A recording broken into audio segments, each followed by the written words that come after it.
Welcome back to the Red Bill Performance channel. Is that how I want to start that? Welcome back to the Red Bill Performance channel. Today we got a little something different. We're finally starting to mix it up. It ain't just Nissans and Ford Rangers. We got us, according to the VIN, it's a 91, but the door placard and everything else says it's a second month of 92 Jeep Wrangler. Not a bad little unit. It's in pretty good shape. You know, they got the wheels stuck out about 4.5 miles past the fender because, you know, that's what you do. You're not cool if your wheels aren't completely out from underneath the vehicle. I approve. I like it. It's got about 164,000 miles on it. I haven't really got too deep into it yet. It's the 4-banger variety. I'm not even sure if that's a 2.0 or a 2.4. You know what it is? Is it? I'm not sure if there's a 2.0 or not. I'm not exactly sure what the 91 model comes out with. I would say it's a 2.0, just since it looks like half of a 4.0. Yeah, I mean it's literally it looks just like the 4.0, but half of it. Yeah, like if you took the legendary 4-liter from these Jeeps, if you just took it and hacked off 2 cylinders and made it just a little smaller, that's exactly what it looks like. So, and it's fuel injected. It's got that going for it. You know, that could be a good thing, bad thing, depending on who you are. 4-wheel drive. It appears to not have a lift kit. It just got the stance going on. You know, we already pulled the doors off. We looked at it for just a minute, you know, just to kind of get a feel for it, but it's in really good shape from what we've seen externally. And, you know, pretty fresh little unit. The reason why it's in today is because, well, he says that he's got some noise coming out of the front end. Our theory on it is that, you know, might have some, you know, some universal joints in the front axle that are a little shot. We're gonna dive into that, look at it, check it out. And then he has some electrical issues, you know. Like this light bar here, it don't work for, you know, it's probably has something to do with the Bluetooth power, probably.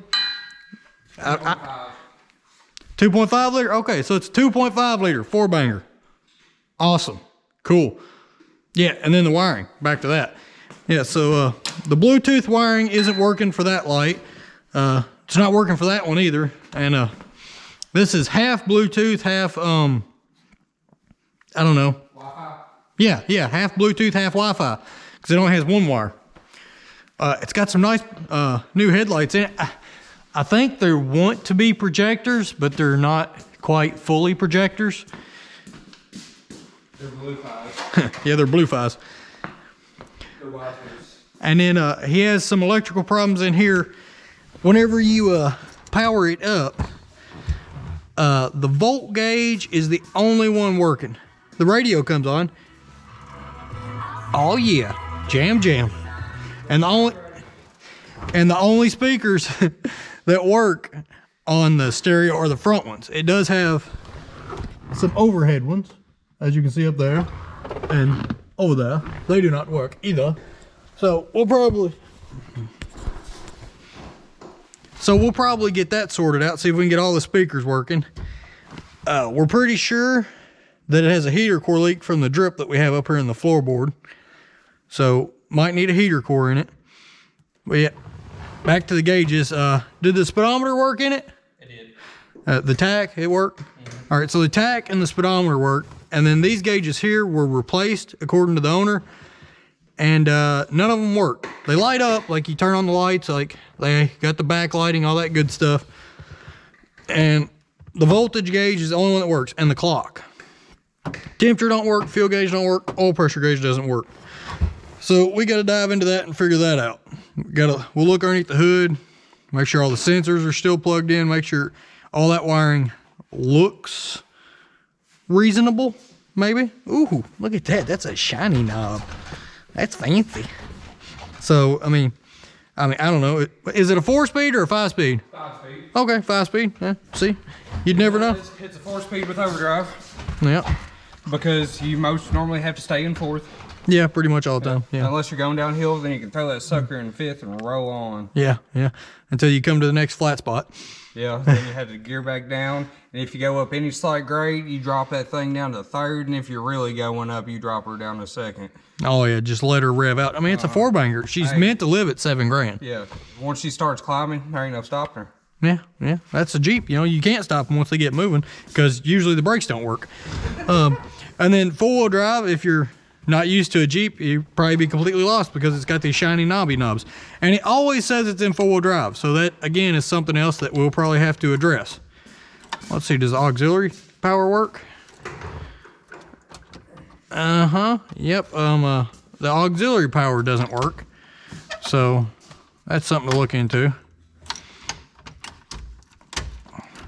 All right, key does come out.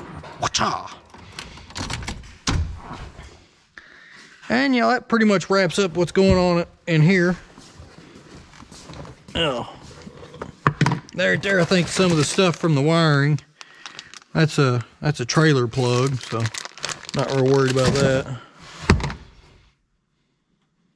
Glove box door, it's missing, but the cables are so stiff that it's like it's spring loaded. Fancy.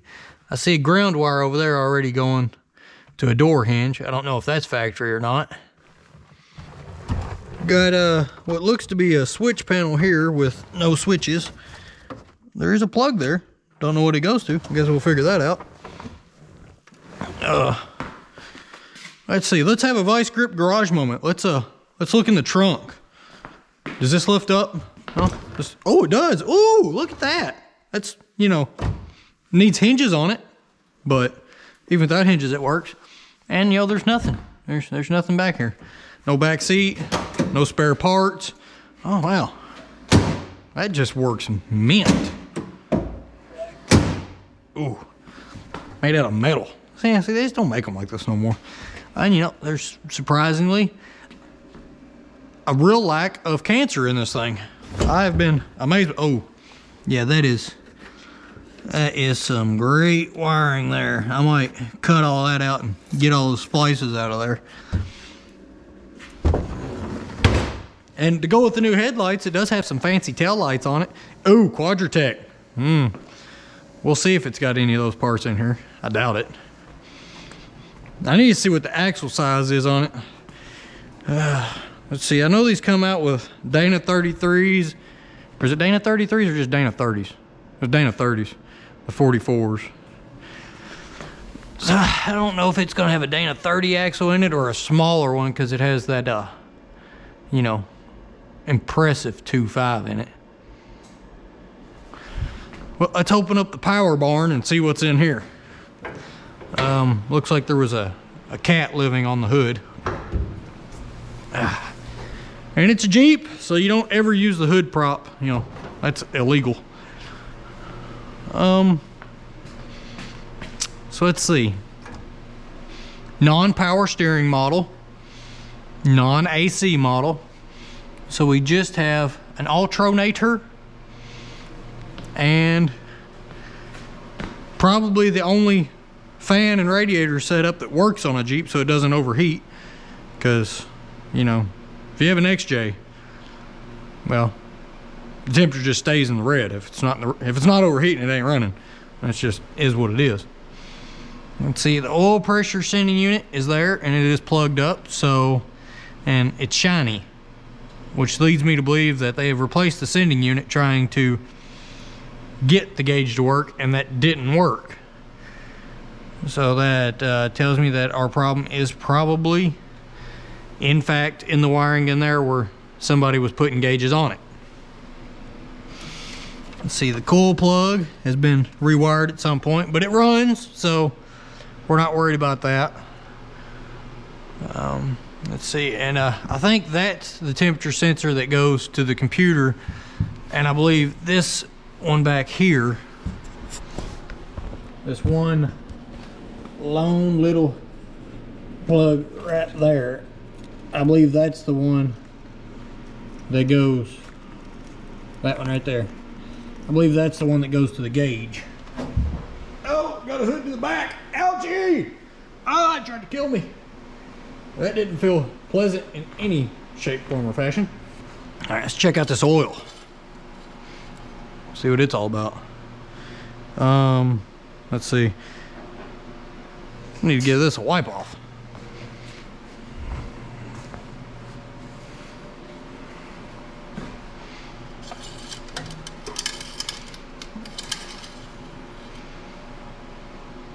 Ah, yes, exactly. What I love to see.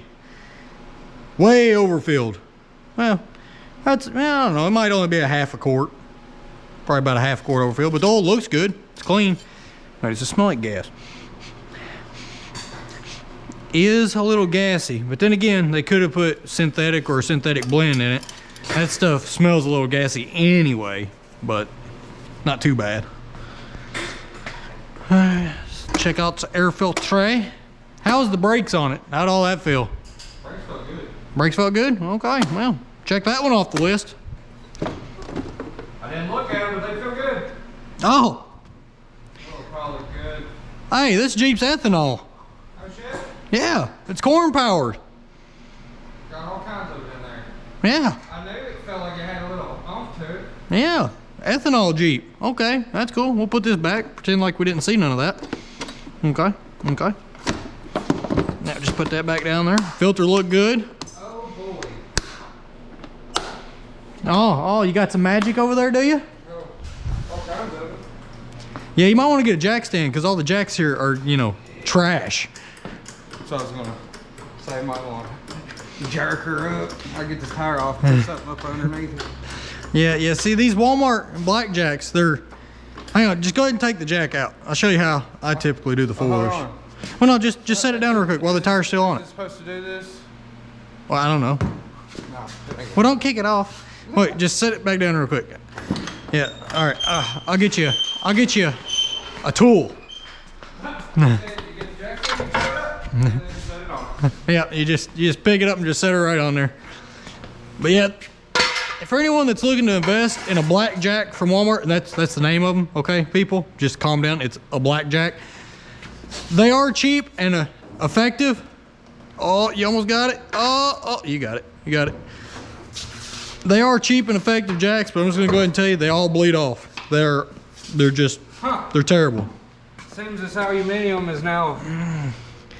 Well, no, see, this is splined. It's supposed to just grip onto it. Yeah, you know. There's nothing left. Yeah, that's what they call limited slip. Okay. See, the splines, they eat into it while you're driving, and that gives you, it bites into it when you really need it. Oh, okay. Yeah, limited So slip. this one is just eat into it too many times. Yeah, it ate into it to the point to where the hub has to be replaced. You say that's okay still? Oh yeah, that's great. These are made out of some high quality tool steel. Sweet.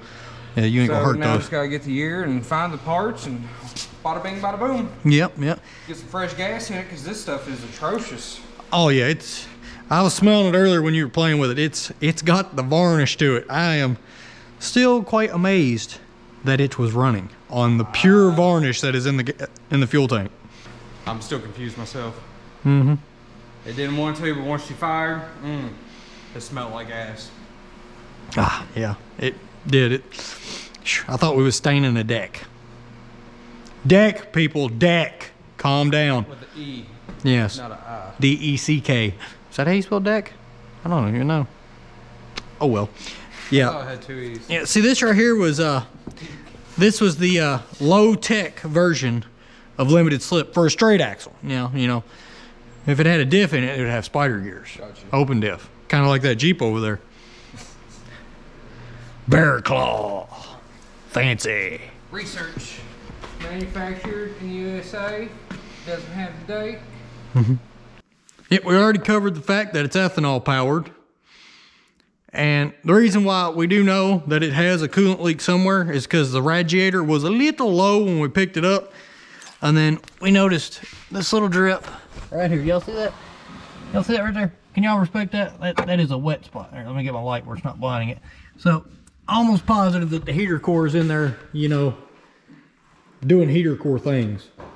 So, since I'm already going to pull the dash apart to check the wiring in here and see what's going on, I'll probably just completely remove everything so we can get the heater core out, put a new one in it, fix all the wiring in here, address any wiring that I find out here.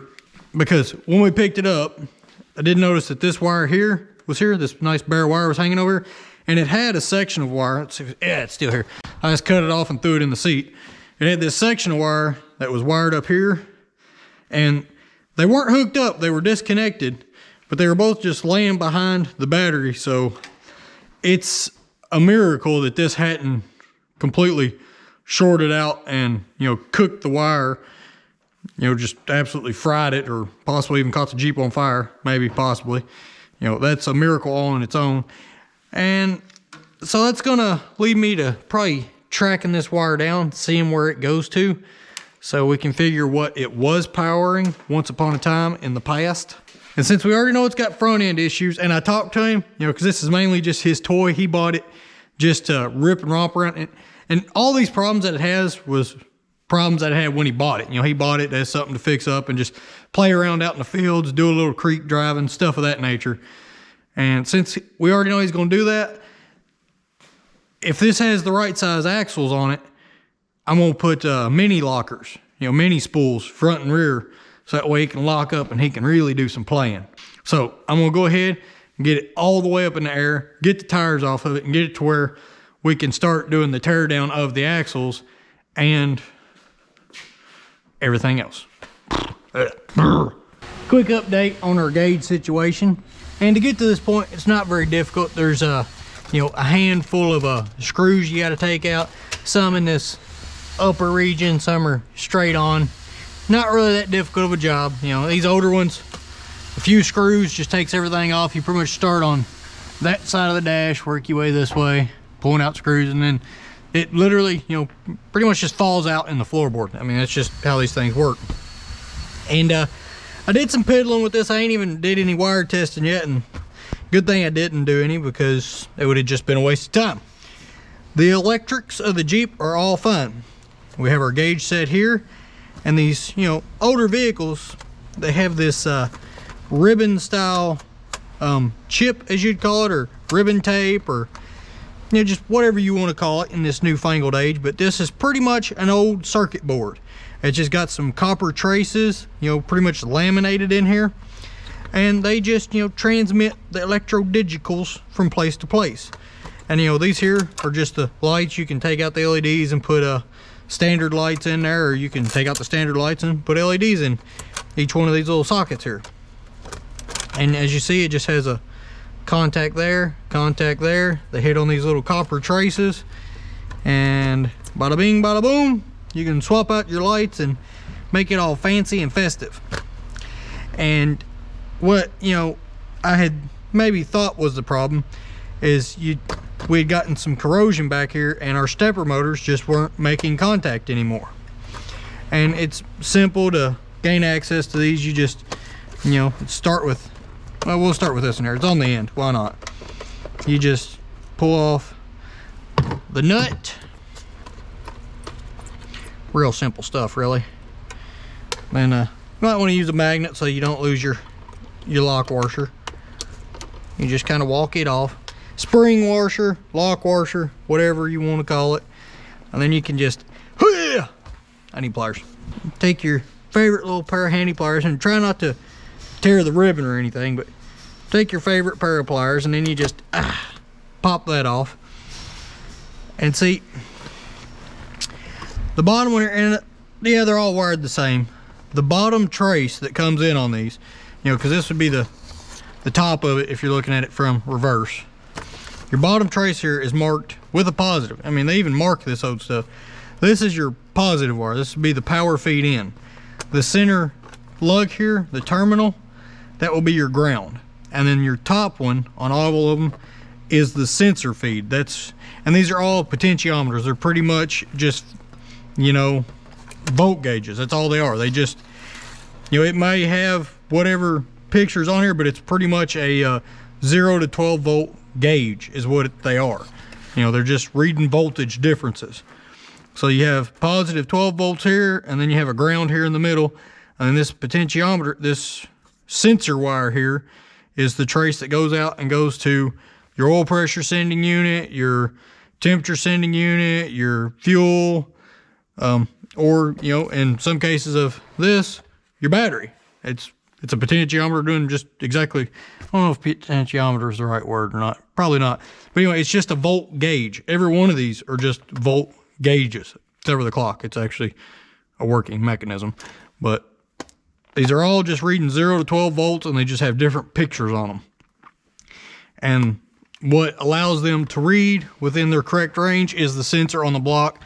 And that is just pretty much a resistor to ground. That's all it is. And as either pressure changes or temperature changes, it fluctuates the resistance, and it changes, you know, how much juice actually makes it to ground, and that's what the sensor reads.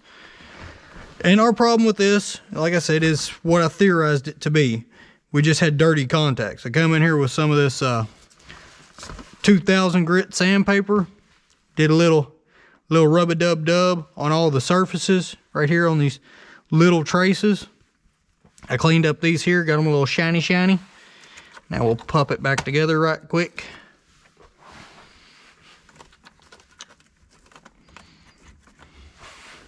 And it's quite obvious, you know, I mean, well, for one, it's old. So, I mean, you know, these are just copper traces. They get corrosion to them over time.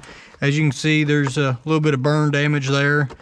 I think there's another spot that had a little burn damage on it somewhere. I remember seeing it somewhere. Anyway, it's got burn damage there, and that's just mainly from water intrusion. As you can tell from the dash here, see all that rust flaking out of there, big old chunky boys. Water has definitely, you know, gotten into this cab at some point, which isn't a big deal. I mean, you know, is what it is. And that's what's happened here. I mean, just, you know, copper, it corrodes over time anyway, but it also doesn't help whenever moisture is involved. And all of our leads here, all of our connection points have just got a little corrosion on them, and they've caused our gauges to quit working. So in all, it's a pretty simple fix. You know, you go in here, buff any of the corrosion off of your contact points, and then your plug here is labeled like this is the 7 to 12 pin side, 7 to 12, because it'll go in either way. But if you just look at your plug, that's how you make sure you plug it in the right way.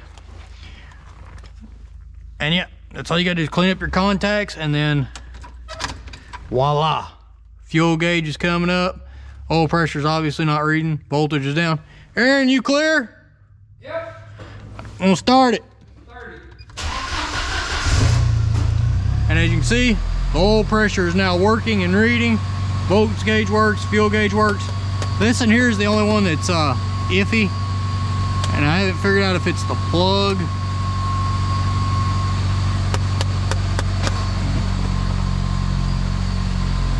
or the actual sensor.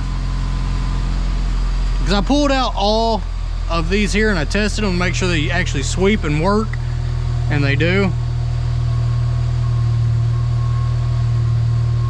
Temp one is the only one that is throwing me for fits.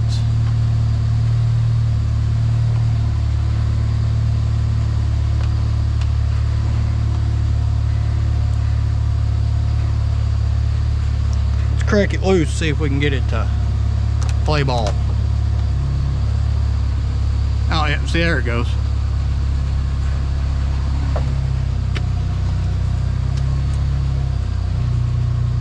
Yeah, see, there it is. Now it's reading. Yep. And that's why also, but yeah, if you're having this problem on your Jeep, that is all you need to do to find, to pretty much solve the problem, is go in here and just touch up on these copper traces. See, is it still reading? Nah. And I mean, this in here is pretty rough for wear, which is why I'm not going to send it out the way it is. We found like this ribbon here, you can take it off and replace it.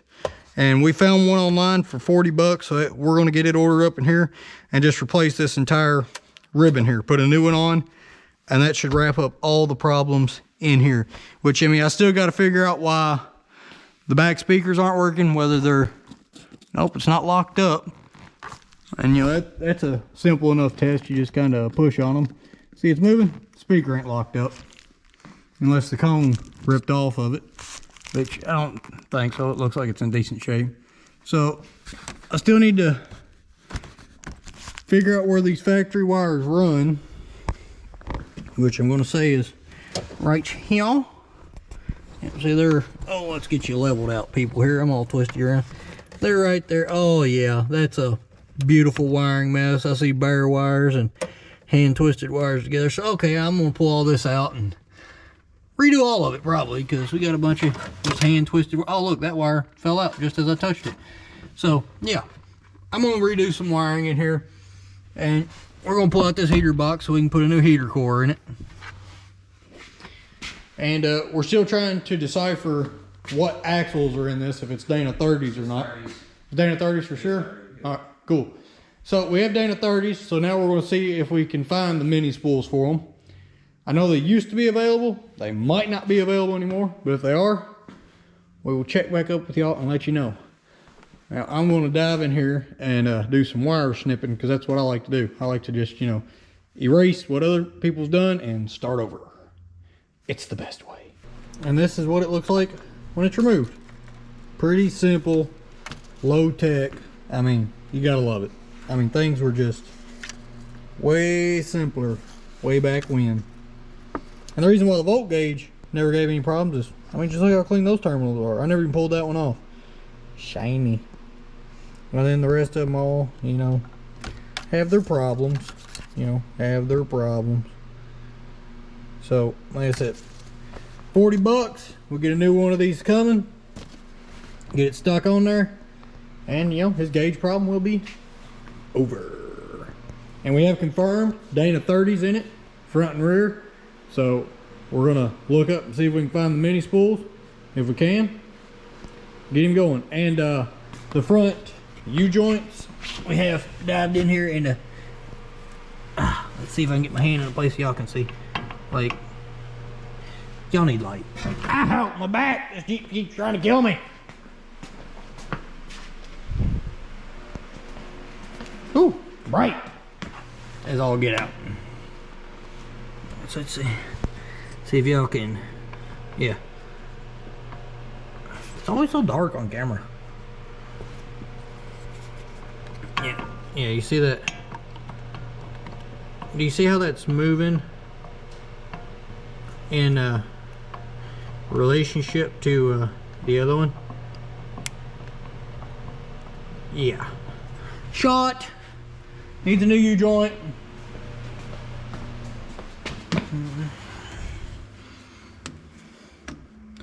See what this one's like.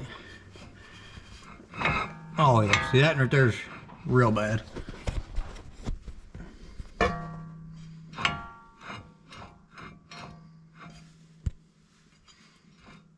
Yeah, see how this in here moves and the other one doesn't even move?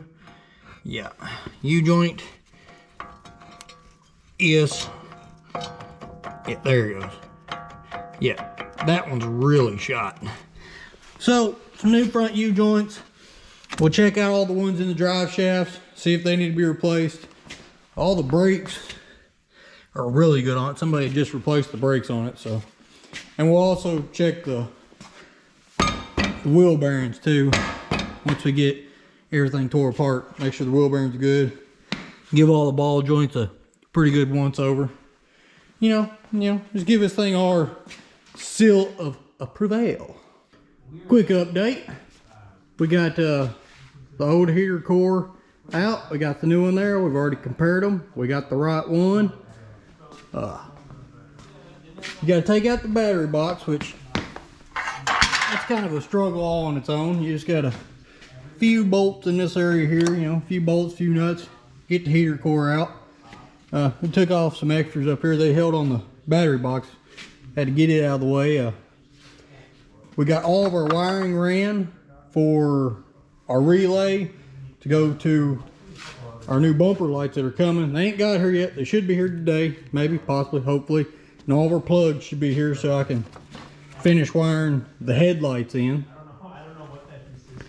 We got a bunch of the mess of radio wires cut out of here and stuff that were all conjobbled in here. I still got to finish wiring the radio, you know, rewiring it. We got our light switch in. Go over that a little more thorough once we get the dash put back together, but we got it wired up to where, let's see, how is it? Like the bottom light comes on whenever the running lights are on, like so the fog light right here will be lit up. And then when you turn it on, the top light comes on to show that it's actually on. So all that's wired up correctly the way it should be. So that way whenever it's dark and you know you have your headlights on, this part here will be lit up to help you see the switch itself better. And the top light will light up to indicate that you have them on, which you should notice, you know, just by the fact that, you know, the light is coming out of the front of the vehicle. I've addressed some other wiring, touched up a few other things in here. Here's our radio plug. There's our heater box. We cleaned it out. It was dirty. It was full of, you know, schmoo from all the years. And then our gob of brake lights and tail lights here, like this was, that had a bunch of those, you know, like cut, crimp, connect fittings, you know, splice connectings, where you just crimp them over the wire and they cut the wire to tap in to like run other stuff, I guess, where it used to have a trailer plug on it, which it doesn't have one now. And they were just corroded real bad, and like I hate those anyway because there's no protection from moisture, you know, ingress, egress, ingress, you know, getting in there to the wires. So they were corroded real bad. And in fact, a few of the wires, whenever I was just touching them, like messing around, like looking at them, a few of the wires actually broke. So got all the brake light and tail light wires fixed up, taped up, got them tucked back in their loom the way they're supposed to be. So there should be no lighting issues back here. This reverse light wasn't working. It was just corrosion on the plug. You know, took it apart, cleaned it up, got it working good. Trying to think, I don't think there's much else that's going on other than that. And you know, here's our relay, professionally mounted. You know, got the grounds going over here, got a fuse on this end, and see the power is coming from right there out of the main junction box. Got a fuse on that end, so there's a fuse running to the relay, and then after the relay there's a fuse coming to the power wire that's going to run down here, and you know, it comes out here. I haven't finalized yet because I'm not going to finalize the routing of this till the plugs are here and the lights are here where I can get them mounted up. We haven't got the ethanol out of the breather box yet. I haven't got the wire loom tucked back up into all of its holders yet. That's all still coming. We got both of our hubs in. Yeah, our wheel bearings, our unit hubs, we got both those in. We're still waiting on some U-joints, which Aaron just got here, so he might have some more of the parts for this so we can get it back together. Waiting on parts for that unit. Okay, yeah, and he's already got the rear drive shaft back in it. Yeah. Yeah. Yes, sir. Oh, I'm on the wrong side. The rear drive shaft's back in. The bolts aren't tightened, but that little stubby unit is back in there. Let's go to the other side. See if we can get a better look at it. Oh, yeah, there we go. And see that little bitty stubby one? It's got fresh U-joints in it, and it's ready to rock and roll. Just got to get the cap tightened. We'll have to get on him about that, make sure that we don't forget it. And I see, oh, there's another. They got some wire holding up some brake hoses, or no, that's holding up the exhaust. Okay, yeah, that's I might have to get underneath here and address it. I didn't realize that the exhaust was just dangling from some wire, so I might have to do something about that over there.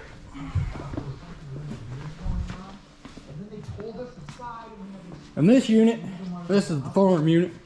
It's my grandpa's, you know, Sportsman 570. I think it's a 2013-ish, somewhere in that general area. You know, it's been rode hard and put away muddy quite a few times. It needed a new battery because the battery went bad on it. I've got it back there boiling away on the charger, you know, getting the new battery built up. And his little seat here, let's get that zipped out of the way. There's a little seat here that mounts up, you know, on that there, just like that. But it had broke off, so And we could have plastic welded it, we could have done all kinds of stuff, but you know, I'm a zip tie bandit. I love my zip ties, and I just like stitching. I think it adds class to it. Now, if I was wanting to actually make it look real good, like pretty, like say you was doing some fender stitching on the plastics, I'd have all the actual lock ends. I'd have them tucked away on the back side so you just saw the stitching pattern on the outside. But where this is mounted up here like that, you'll never see them, and it's just easier to handle them like this. It's Aaron, and he's got a pile of U-joints. Well, you know, when you go to get your parts, some of them are there, the rest of them, they don't know. So, did they say anything about the clips that were missing, or did you forget to ask? they didn't say nothing about them, so. Well, I mean, they wouldn't say nothing about it. You forgot to ask. You gotta blame it on somebody. Yeah, that's true. I normally just blame myself because I'm an idiot. That's just me. These come with them, so. Yeah, that's good. At least those have them. Yeah, and then the way I go about this, I just set it down here and I just drill all my holes, and you know, you gotta have the same number of holes on both sides, obviously. And I like to go with an X pattern. Like this in here is straight and this in here is straight. But I like to do an X pattern. I don't know that it adds any strength. You know, I can't say. You'd have to go get a professional opinion on that. But it makes sense that it would be a little stouter than just having, you know, a bunch of straight connections, because, you know, then it would have this motion it could do. So if you have an X, you're pulling from both directions, which, I don't know, should in theory hold it in place better.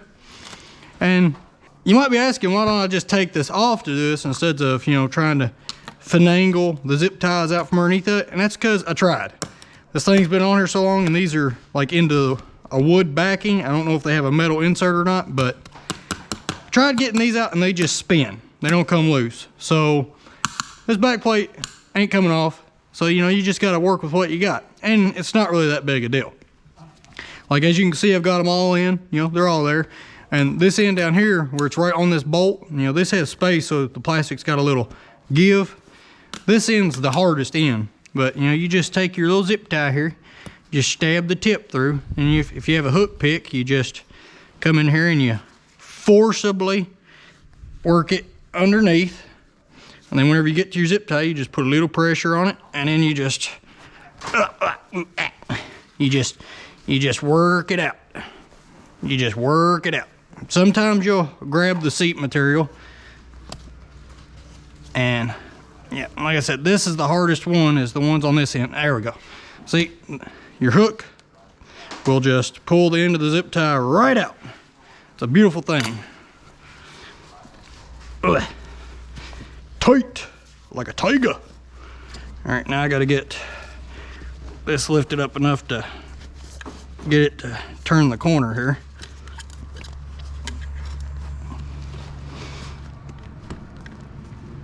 All right, there we go. And voila, your zip tie comes right through. Now this side had 12, so the numbers all worked out. This side only has 11 holes, so it's X'd all the way to the top. And then this one bottom one is the only straight one. And you just get her through there, pull it through. And then essentially what you'll do is sit here and, you know, work them all down slowly. And you want to just go ahead and have your ends all the way down, because that's where they're going to end up anyway, and you don't have to fight it as much. Like I said, you just slowly work them all into place until you get it tight. Ups is here. I love Ups. I'm waiting on like 47 packages so we can get stuff done. It's Ups, my favorite man in brown pants. It's a going. There you go. Only one? That's it, surprisingly. I know. I'm starting to become a pretty dedicated one ever since I've had this. There's like 40 something more coming. Yeah, there'll probably be another truck. Thank you. Hey, screw it off. Max. He's Max. You won't. He's too dumb to die. See it. Yep, we got 18 projects going on. Has anything showed up for that Polaris over there? No, not yet. All right. Haven't seen no Ups or FedExes. All right. Well, yep, we got 14 projects rolling at once and can't get none of the parts for any of them. And then after 12 years of pulling zip ties, this thing here I think might finally be tight. And that's the only thing about doing this stitch work. You just got to take your time, because if you try to get too antsy and pull them too fast, you'll just end up breaking them. And then once you have it this tight, like this close, and you break one, you pretty much got to cut them all and start over, because you ain't going to get that one fed back in there when it's like this. Now, if you're working like on plastics like this and you can actually get to it a little better, you can. But when it's a deal like this where it's already sandwiched, yeah, you pretty much hindered yourself whenever you try to feed one back in there because you broke one. And I know, I hear all y'all out there in YouTube landia. There's 100 different ways to do this exact job. This is the way I like to do it, because like I said, it's stylish, you know. Zip tie sewing, you know, it's an art. Sewing with zip ties is an art, and I feel that, you know, I'm decent at it. Maybe even professional. Just don't want to toot my own horn. And then, that's wrapped up. Just got to put the bolts back in it. Like I said, I got the battery back there boiling to death to go back on here. And now we got to deal with this broken bumper. That's already been broke like 18 times. I think it's completely broke off there again. Yeah. So I got to take it, beat all this stuff back flat, bend all the brackets up, get that off. So that way I can weld it back up and get the bumper back on here. Yeah, because I don't know what it is with this thing. I mean, as you notice, everything's ratchet strapped on. They've got the, I don't know why they keep doing this. Like every time they use the winch, instead of reeling the wire back up, they just take it and wrap it around the foiler. Like, I don't understand it myself, personally. I don't get it. But that's just what happens. But the front rack here is ratchet strapped on and bungee cord on, and just got all kinds of stuff holding the front rack on, because this thing been broke off like 18 times. And then, you know, the back rack's all busted up. This is ratchet strapped on. That ain't going anywhere, because it never fails. This thing, no matter what it is, don't matter if my grandpa's on it, one of my cousins on it, one of my uncles on it, if this foiler gets started, it gets rolled. I don't know. I don't understand. But yeah, it is, they cannot start it without flipping it at least 47 times. So it's in pretty good shape, really. Yeah. And you know, that's my quick update, which I think has turned into like a 20-minute update. But you know, Aaron's gonna get in what U-joints he can get in that we have. And I'm gonna get this one buttoned up and out of here, and then attack the wiring on that and get some more wiring done on it. And I'll catch back up with y'all as soon as I have another update. All right, another slight update. I did some unboxing from the Postal Service and the Ups. And I got a new lens on the camera. I don't know if this is gonna make things better. I had to switch to the linear setting in the camera, which pulled back my field of view just a little bit. So I might have some funky camera angles I got to play with, and relearning the camera so that way I'm actually capturing everything as I'm working on it. But it's got the max lens mod on it, so it might get rid of some of that fish eyeness, some of that, you know, roundness maybe. I don't know, we'll just have to see in editing, but I'll get it figured out. You know, like I said, trying new things. I mean, you never evolve, you never grow if you don't try new things.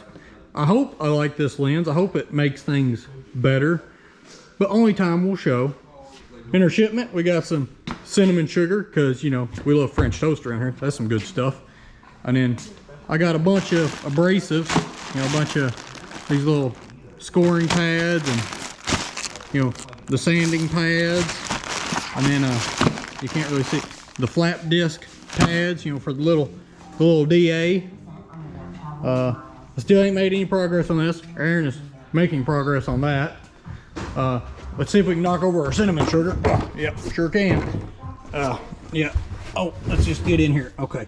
Yeah, and as you can see, we got our new integrated circuit board. We'll get out the old one here. We'll get him out of here. Ooh, ha. Do a little comparison. Right, let's get them laid over each other. Here, let's see. Let's see here. Yeah. Yep. See, that is our new ones there. That's our old one with all the. So you can tell the discoloration and the copper contacts here. How they're not as vivid. You know, I mean, the reason why they're dark like this ain't just because that's how they're made. That's because that's where the copper has oxidized over the years, and that's why we had poor connection on this old one. And now we have this brand spangledy new one.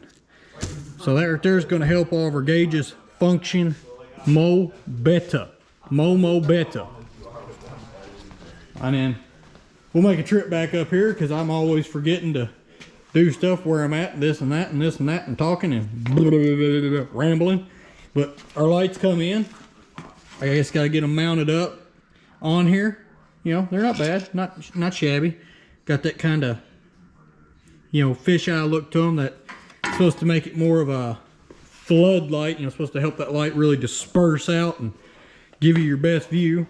So we got that. That's what's going to be running on there. I got all my 2-pin plugs in from Mooey, I think it's Mooey. Moo cow. So we got all those in, so now I can get all the wiring finished because I have the plugs to do my wiring. And yeah, that is our quick update on that. Okay. I'm doing better. See, I'm doing better. All right, see, I remembered to actually do an update before I put the paint on the product. Now, I mean, you know, it's back on here. You know, it's not the best work. I mean, is it my best work? Probably. Is it the best work that could have been done? Probably not. I mean, you know, it's definitely probably not going to pass X-ray by no means, but hey, we ain't in the oil patch no more, so that doesn't matter. And you know, it'll probably get ripped off next week anyway, so down here's some light on it. So I mean, they're there, they work, they will do the job, just swifty like. I mean, yeah, and in some spots, did I just, you know, gob weld, just pour the weld to it? Of course I did, because, you know, I would at least want the welded joint to be stronger than the rest of it, you know, so that way it just tears a new piece of metal, and then that piece of metal will still be there. But there's a little update on that. That's welded up back together in one piece. Now I'm gonna spritz her with some Rust-Oleum and then just slap it back on there, fresh paint and all, you know, because that's how we roll here. But like I said, at least this time I remembered to do an update, you know, show y'all it before I put the paint on it to where you can't see nothing. Like I said, it's probably my best work. Y'all out there can probably do better, and YouTube land to you, and that's perfectly fine. I won't, you know, I don't care. It don't bother me none. But it will do for who it's for. Like I said, it's probably gonna get ripped off next week anyway. So, wasting filler. Quick side project update. We got, you know, the battery on. Oh, you can't see it very well.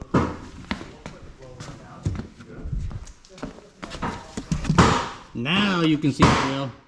We got the battery in there, got the coolant topped off, got the cables all, you know, battery protected, sprayed the fire out of everything down here to help with the corrosion, since, you know, the battery is just in what we would call the optimal location.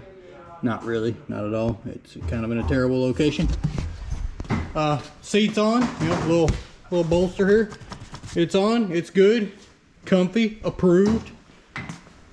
Our rear bumper, look at that. Ooh, that's what a fella would call swifty. It's on there, solid. We love it. And you notice the hood's laying on the floor because the hinge has been broke on it for a long time from, you know, the last time this thing got flipped over, so it's just kind of been strapped on. But I pulled that off because I was going to attempt to, well, I didn't pull that off to do it. I was attempting to fix the winch. I was attempting to get the cable out and, you know, re-spool it.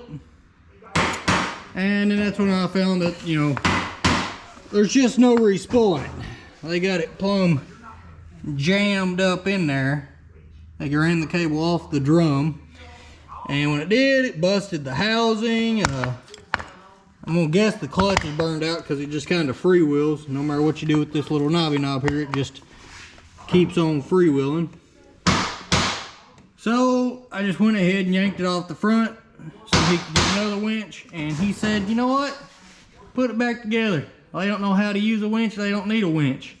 And I said, all right, good deal. I'll put it back together without the winch on it. So I'll get the wires zip tied up out of the way. I might pull the controller off because it doesn't need the controller on it if it ain't gonna have the winch on it. Then again, I might just tuck it in up there because, you know, people change their mind quite often. They might show up tomorrow. I'm like, here's a winch, put it on it. And I'm like, oh, okay. It's only put back together, but whatever. But that's the update on this little side project. I'm gonna get the front end put back together, and this one will be done for now. Oh, and one more update. We finally got ourselves the correct U-joints so we can finish putting this ride here together. Going together pretty smoothly. You dropped the cap. Nope. All the bearings pulled out when you pulled it off though. Oh, they stayed on the U-joint? Yep. Dang. Half of them did. I thought I was going to get to criticize you for a minute. No. Oh well. Thought I was going to get to make fun of Aaron, but not today. Alright, well, you keep doing the good work, brother. I'm going to get this mess put back together and then clean my floor. Jeez Louise, look at that mess. Oh, got the dust cap on. Idiot. I was like, man, my screen's black. It ain't coming on. Alright, and like all of our spare parts, if you want any of our leftover goods, such as this winch or, you know, just anything like that, just go check us out on our eBay store and you'll find them all there. Update 327. As you can see, we got the sound bar pulled off the roof. You know, we got a bunch of bare wires here with no plug on it because the plug is here, and it is, well, it's hot garbage, really. I mean, like, it has no positive asphyxiation. As you can see, the pin terminals are just falling out of it. And it had just terrible connection here, and we've been fighting a connection issue the whole time, and we have sorted it down to, you know, this hot garbage of a plug here. So it's getting, you know, one of the better plugs on it, one of the, you know, build your own plugs, like we wired up down here on this end here. You know, nice Deutsch connector, weather pack style with a seal on it.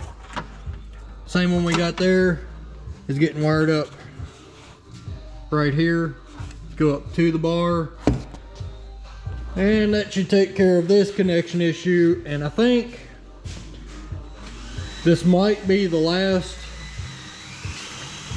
bit of the wiring conundrum that we're diving into here.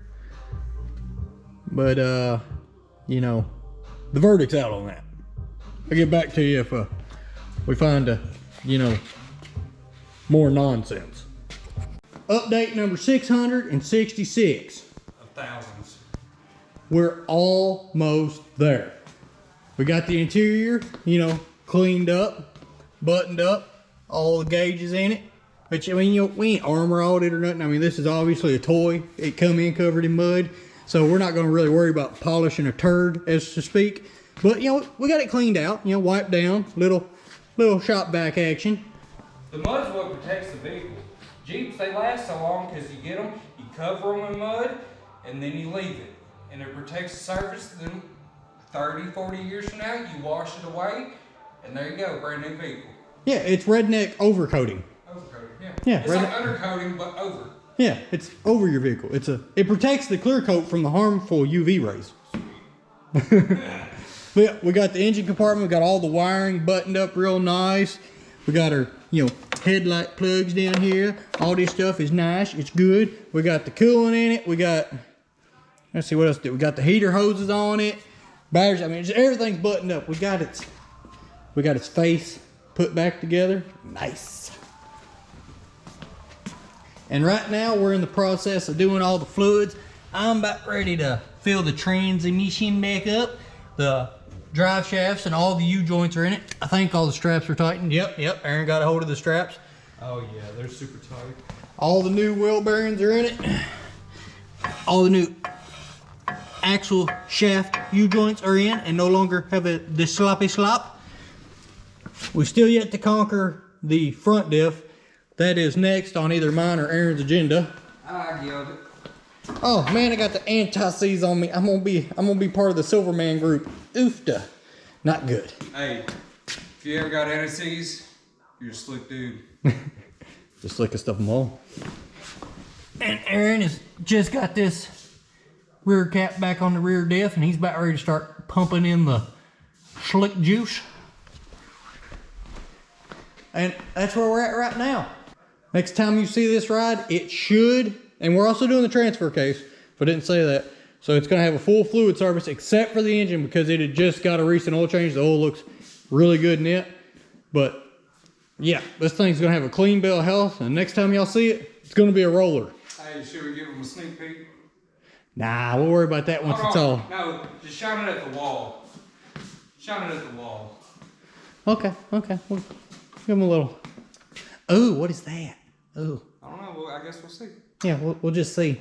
Yeah, you'll get a full overview of it when she's a roller. When she's done, we'll come back with y'all and we'll sign out. The Dangle Wrangle is finished. Don't mind that in the floor. I snuck up on it earlier and scared it and kind of weeded itself a little bit, but you know, we talked to it. It got over it. It calmed down. It's happy again. But I mean, just look at that. Ain't that fancy? Just look at that. That's fancy, ain't it?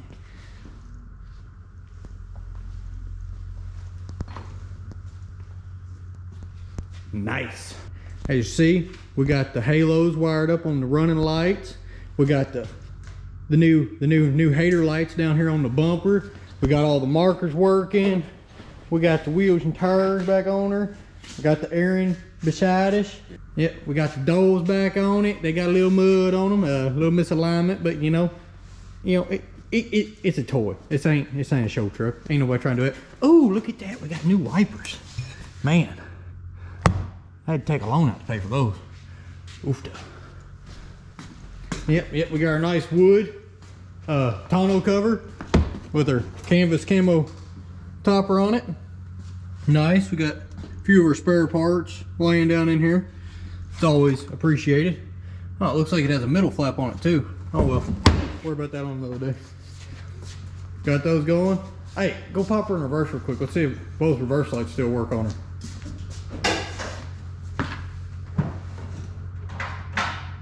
Nope, this one over here is still being, there it goes, fixed, solved it. Okay, good deal. Ooh, Quadratec, I didn't see none of that on here. Shiny, fancy wheels. Got a little bit more mud here. And oh, look at this. Just see, if you put insulation in the right places, it doesn't matter that you have gaps because it's insulated. And then, And it's air conditioning during the summer. yeah, and I mean, yeah, they went full redneck on this thing. I really appreciate the craftsmanship. Like, I mean, we got the, you know, the foam insulation, the foam silverback insulation. We got the Gorilla Tape. We got the plywood. We got the canvas. We got the camper window special. I mean, dude, it's legit. I'm not gonna lie. This Jeep is legit. I'd love to have it. I'd beat the fire out of it.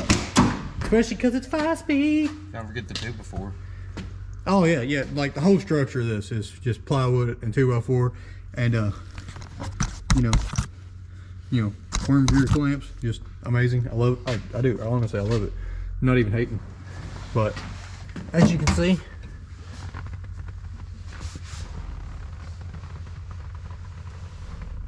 all the gauges are working. The radio be popping.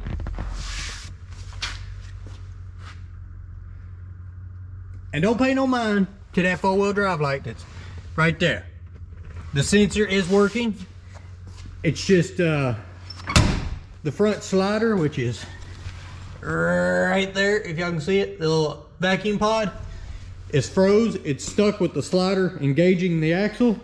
So, you know, that's good. You don't have to worry about it failing because it's already failed, but it failed in the right place. So we're just gonna leave that be. You know, he's not concerned about it. We're not concerned about it. You want to give them a little light show? Aaron? Oh. Oh, Lord, I wasn't expecting that one. I thought we was going to make it wink at them. Oh, that was rude. Oh yeah. Look at all the brightness on this thing. It's so bright. All right. Kill the lights and make it wink at them. Not that. Oh. I think he just likes blinding me. He just really enjoys it. Oh yeah. Got the blinky blink. That's nice. That's real nice. But yeah, that wraps up the Dangle Wrangle, the Wrangler Dangler. I don't know, whatever you want to call it. Like I said, it was a pretty fun little project. Did a lot of wiring, did a lot of just maintenance pretty much. And I think he's gonna be happy with it. It still has a few little faults, but you know, we figured we've done enough now. We'll get it back to him, let the owner enjoy it, and then, you know, later on he can bring it back to do the last few improvements, and it's gonna make a really nice toy. It's gonna serve him well, I believe. What do you think? I think it's more pretty fun ride. Man, a few words. I think my nuts are gonna freeze to the seat on the way there. I say you're probably right, because it's like 30 degrees outside and raining and snowing and just, you know, not good. Just not good. But that's what Jeeps are for, so I feel safe. Yeah, and in typical Jeep fashion, the heater is not that great. No. I mean, open, it's lukewarm, so. Yeah, I mean, it blows out hot air. There's so many holes for the hot air to escape from. It never hits you. Yeah, it don't quite make it to you. So that's very inconvenient. Yeah, we probably should have cleaned the windshield. That's part of Jeep life, though. Yeah, definitely. Jeep gang. Yeah, Jeep gang. I don't know what. Wait, does he make a J or what's he doing? He's like Jeep gang. Jeep gang. But no, that's gonna be all for this episode. Thank y'all for tuning in. If you liked what you saw here, if you learned anything, leave a like, a comment down below. You can even dislike. We love hate. It inspires us to push forward harder. We love it. If we've earned a subscribe, hit that subscribe button, and we'll see y'all on the next one.